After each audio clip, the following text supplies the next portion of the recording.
Hello दोस्तों, कैसे हैं आप सब लोग। उम्मीद करता हूं काफ़ी अच्छे होंगे। तो दोस्तों आज दो आईपीओ में अप्लाई करने के लिए आखिरी दिन था। पहला तो है जेएसडब्ल्यू इंफ्रास्ट्रक्चर का आईपीओ, दूसरा है अपडेटर सर्विस का आईपीओ। तो इन दोनों आईपीओ को टोटल कितने गुना सब्सक्रिप्शन मिला है, लेटेस्ट ग्रे मार्केट का प्रीमियम क्या चल रहा है। स्पेशली बात करें जेएसडब्ल्यू इंफ्रास्ट्रक्चर के आईपीओ को बहुत ही बम्पर और जबरदस्त सब्सक्रिप्शन मिला है, जमकर पैसा बरसाया है क्यूआईबीज ने आखिरी दिन। और अभी रिसेंटली जितने भी आईपीओ आए थे उनमें से सबसे ज़्यादा पैसा अभी जेएसडब्ल्यू इंफ्रास्ट्रक्चर के आईपीओ पर ही लगा है। तो कितना पैसा लगा है और उसके अलावा अभी टोटल कितने गुना सब्सक्रिप्शन मिला है, वो सारी चीज़ें जानेंगे। और बाकी सारे आईपीओ का सब्सक्रिप्शन और ग्रे मार्केट का प्रीमियम का अपडेट भी जानेंगे। और एसएमई आईपीओ में सबसे ज़्यादा डिमांड किस आईपीओ की चल रही है वो भी हम जानेंगे। उससे पहले दोस्तों आज की तारीख में दो आईपीओ की लिस्टिंग भी थी, सिग्नेचर ग्लोबल का आईपीओ और साई सेल्स का आईपीओ। दोनों आईपीओ की लिस्टिंग हमें डिसेंट देखने को मिली। जिस हिसाब से डिमांड चल रही थी उस हिसाब से हमें लिस्टिंग भी देखने को मिल गई। सिग्नेचर ग्लोबल का जो आईपीओ है उसका ग्रे मार्केट का प्रीमियम 10 से 11% के आसपास चल रहा था और लिस्टिंग 15% के आसपास, मतलब खुलते ही 15% के आसपास प्रॉफिट देखने को मिला। फिर उसके बाद हाईएस्ट ये पूरे दिन के अंदर 25% तक लोगों को प्रॉफिट बना के दिया है सिग्नेचर ग्लोबल के आईपीओ ने। ठीक है, अब जिन जिन लोगों ने रिस्क लिया था उनको फायदा हो गया। तो आप लोगों ने क्या किया, इसको होल्ड किया है या सेल किया है, मुझे कमेंट करके जरूर बताइएगा। और आप लोगों ने किन किन लोगों ने रिस्क लिया था, क्योंकि रिस्क तो था ही इसके अंदर और काफ़ी लोगों ने, जिन लोगों ने रिस्क लिया उनको फायदा देखने को मिला है। दूसरा है साई सेल्स का आईपीओ। साई सेल्स के आईपीओ के अंदर जो ग्रे मार्केट का प्रीमियम 3 से 4% के आसपास चल रहा था। तो शुरुआत के अंदर जो लिस्टिंग हुई थी, लिस्टिंग के टाइम 4% का प्रॉफिट देखने को मिला और उसके बाद हाईएस्ट पूरे दिन के अंदर 8 से 10% का लोगों को प्रॉफिट देखने को मिला है। तो काफ़ी अच्छा लोगों को साई सेल्स के अंदर भी प्रॉफिट देखने को मिल गया, मतलब जिस हिसाब से उम्मीद थी वैसा हमें प्रॉफिट देखने को मिल गया है। अब आप लोगों ने क्या किया, इसको होल्ड किया है या सेल किया, वो भी मुझे कमेंट करके ज़रूर बताइएगा। और बाकी सारी चीज़ें भी हमने डिस्कस कर ली थी भाई, साई सेल्स के ऊपर और सिग्नेचर ग्लोबल के आईपीओ पर थोड़ा रिस्क था। अब जिन लोगों ने रिस्क लिया है वो फ़ायदा कमा गए। अब काफ़ी लोग अफसोस कर रहे होंगे कि भाई हमने अप्लाई नहीं किया। तो देखिए दोस्तों, सारी चीज़ें आप देखा करिए, उसके बाद जो अप्लाई करना है नहीं करना उसका डिसीजन आपको खुद को बनाना होता है। इसके अंदर रिस्क भी होता है, कभी कभार क्या होता है कि भाई फ़ायदा नहीं भी मिलता है, कभी कभार फ़ायदा मिल भी जाता है। तो ये रिस्क वाली बात है, क्योंकि एकदम ये क्लैरिटी वाले आईपीओ नहीं थे। क्योंकि फाइनेंशियल अगर आप देखिए, सिग्नेचर ग्लोबल के इतने अच्छे नहीं थे, फिर साई सेल्स की इतनी ज़्यादा डिमांड नहीं थी। हालांकि सिग्नेचर ग्लोबल की एंकर लिस्ट अच्छी आई थी।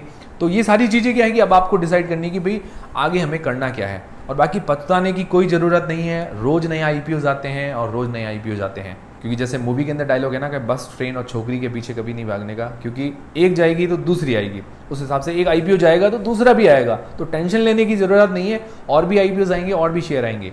तो अब नेक्स्ट स्ट्रेटेजी आप अपनी अच्छी लगाइएगा। अब दोस्तों बात करें जेएसडब्ल्यू इंफ्रास्ट्रक्चर के आईपीओ की, जो टोटल 3 दिन के अंदर सब्सक्रिप्शन मिला है 39.26 गुना। स्पेशली क्यूआईबीज ने आखिरी दिन जमकर पैसा बरसाया है। तो 39.36 गुना जो टोटल सब्सक्राइब हुआ है उसके अंदर इस आईपीओ पर पैसे लगे हैं 60,610 करोड़ रुपए। जी हाँ दोस्तों, 60,610 करोड़ रुपए।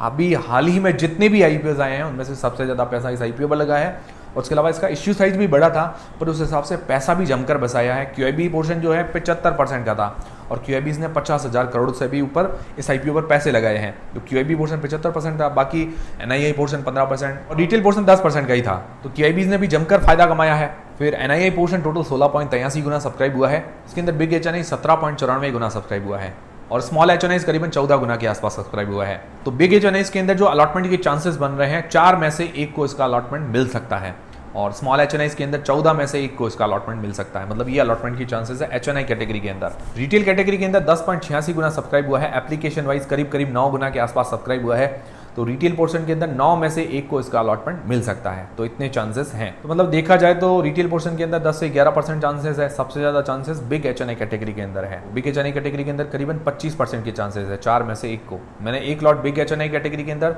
और 4 लॉट रिटेल कैटेगरी के अंदर अप्लाई किए हैं। आप लोगों ने कौन कौन सी कैटेगरी के अंदर कितने लॉट अप्लाई किए हैं मुझे कमेंट करके ज़रूर बताइएगा। हालांकि इसके अंदर भी ग्रे मार्केट का प्रीमियम ज़्यादा नहीं है, पर इसकी एंकर लिस्ट अच्छी आई है। क्योंकि पिछले जो आईपीओ थे भाई, सिग्नेचर ग्लोबल और साई सेल्स, उसके अंदर मुझे इसीलिए नहीं अप्लाई करना था क्योंकि मुझे भी फंड बचा के रखना था। जेएसडब्ल्यू इंफ्रास्ट्रक्चर का आईपीओ अच्छा रहा था तो मुझे बिग एचएनआई के अंदर अप्लाई करना था। तो थोड़ा बहुत फंड तो अब उनमें अप्लाई करूंगा तो इनमें फंड नहीं बचेगा, इसीलिए मैंने ज़्यादा उन पर रिस्क नहीं लिया। मैंने आपको कहा भी था कि अभी मेरा ध्यान जो है दूसरे आईपीओ पर ज़्यादा है। अब मैंने सोचा जो रिस्क फ्री आईपीओ, अच्छा आईपीओ जो फंडामेंटली स्ट्रॉन्ग है, लॉन्ग टर्म के लिए अच्छा है, तो उस पर ही रिस्क लिया जाए। दूसरी कंपनीज पे क्यों रिस्क लें। तो ये चीज़ होती है, मतलब जो भी आपका माइंड क्लैरिटी होनी चाहिए, आपको क्या करना है, आपको किस पे रिस्क लेना है, ये क्लैरिटी आपको खुद को होनी चाहिए।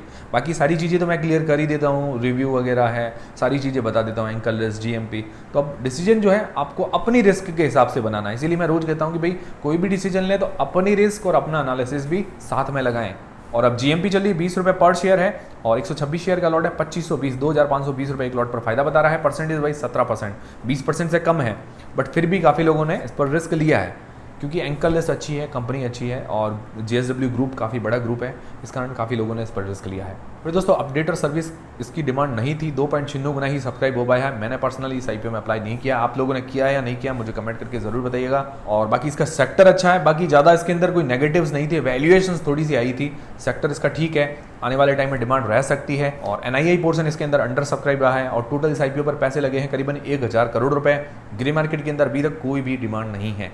फिर दोस्तों वैलिएंट लैबोरेटरीज का IPO आज पहले दिन ओपन हुआ था, 0.33 टाइम्स मतलब 0.33 गुना ये सब्सक्राइब हो पाया है पहले दिन। और एंकल लिस्ट भी कोई खास नहीं है, ये ठीक ठाक एंकल लिस्ट है। ग्रे मार्केट के अंदर अभी तक कोई भी डिमांड नहीं है इस IPO की। फिर दोस्तों प्लाजा वायर्स, इसकी डिमांड काफी जबरदस्त चल रही है, 12 रुपए पर शेयर, 277 शेयर का लॉट है, तो 3324 रुपए एक लॉट पर आज की तारीख में फायदा बता रहा है। परसेंटेज वाइज करीब 20% से ऊपर का ग्रे मार्केट का प्रीमियम है, तो काफी बढ़िया डिमांड चल रही है इस IPO की। और इसके रिव्यू का वीडियो जल्दी आपको मिलेगा और वैलिएंट लैबोरेटरीज के IPO का रिव्यू भी आपको आज ही मिल जाएगा। फिर दोस्तों यात्रा ऑनलाइन IPO की लिस्टिंग भी कल की तारीख में 28 सितंबर को है, तो अभी इसका ग्रे मार्केट का प्रीमियम 0 ही चल रहा है, शुरुआत से ही 0 ही चल रहा है, पर इसकी एंकल लिस्ट काफ़ी अच्छी आई थी, सेक्टर बढ़िया है और ये कंपनी अभी भी हाल ही में प्रॉफिट में आई है। अब आगे क्या करना चाहिए लिस्टिंग डे स्ट्रेटेजी पर, तो देखिए दोस्तों अभी हाल ही में ये प्रॉफिट में आई है, ग्रे मार्केट का प्रीमियम तो था नहीं, तो काफ़ी लोगों ने अप्लाई भी किया होगा, तो लॉन्ग टर्म के लिए किया होगा।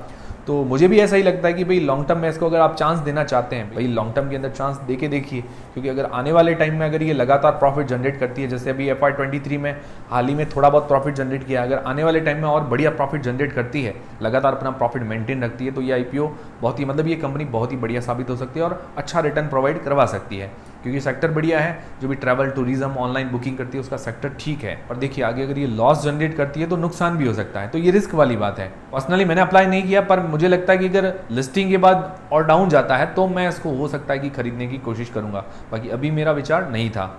ये था मेरा डिसीजन, मैंने स्ट्रेटजी भी आपको बता दी। अब डिसीजन आपको अपने रिस्क और अपना एनालिसिस लगा के लेना। आप लोग क्या करेंगे, होल्ड करेंगे या सेल करेंगे, मुझे कमेंट करके जरूर बताइएगा।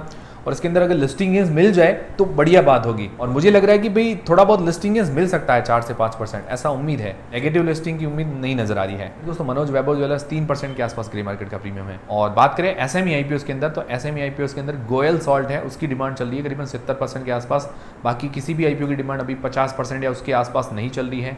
तो मैं आपको बताता हूँ कि भाई मिनिमम 50 से 60% हो तो ही मैं आपको बताता हूँ कि ये IPO उसके अंदर डिमांड ज़्यादा है। तो अभी गोयल सॉल्ट की डिमांड 70% के आसपास है, बाकी सारे IPOs की डिमांड 50% से कम की है। तो ये थे सारे आज के अपडेट्स। उम्मीद करता हूँ हमारा वीडियो, हमारी जानकारी आपको काफ़ी पसंद आई होगी और हेल्पफुल रही होगी। हेल्पफुल रही है तो वीडियो को एक लाइक जरूर करें, चैनल को सब्सक्राइब कर लें। टेलीग्राम, इंस्टाग्राम और फ्री में डीमेट अकाउंट सबकी लिंक डिस्क्रिप्शन के अंदर है। मिलते हैं दोस्तों अगले वीडियो के अंदर।